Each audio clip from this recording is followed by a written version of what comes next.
Welcome back to Newsline. I'm Yuka Tan in Tokyo. Here are some of the stories we're following this hour.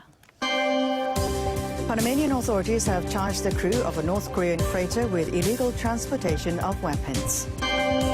The cradle of the U.S. auto industry has filed for bankruptcy, struggling with a multi-billion-dollar debt.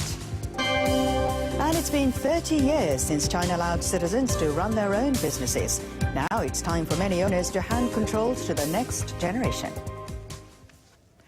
And our reporter Kunihiro Yamamoto is in our Beijing studio. So Kunihiro, when the Chinese speak of a family-owned business, what exactly do they mean by that?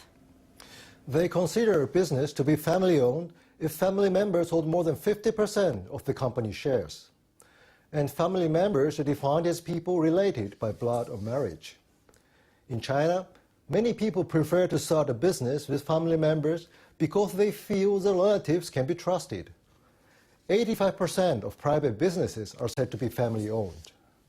But unlike the younger Chinese in my report, not all younger Chinese are willing to take over the family business. One survey showed that about one-third of those slated to take over the reins don't actually want to. I see the business world has gone through big changes since Chinese families started running companies 30 years ago. What's the outlook for these companies now?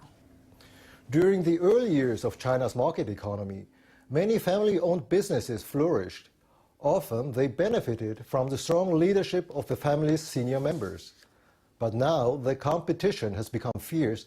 Experts say the traditional family business model has reached a critical stage. Firms in China cannot survive the current conditions as long as family members monopolize top positions and the division between management and ownership is blurred. Family businesses must rely less on relatives and more on employees from outside the family.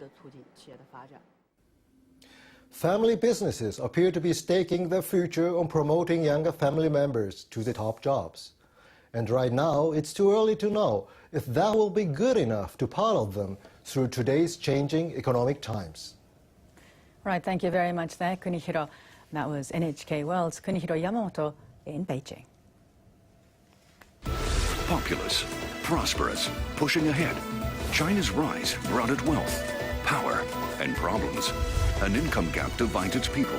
Pollution threatens their health, and disputes at sea strain relations with its neighbors. Find out about the challenges China faces on Newsline. And that's all for now on this edition of Newsline. I'm Yuka Tan in Tokyo. Thank you very much for joining us.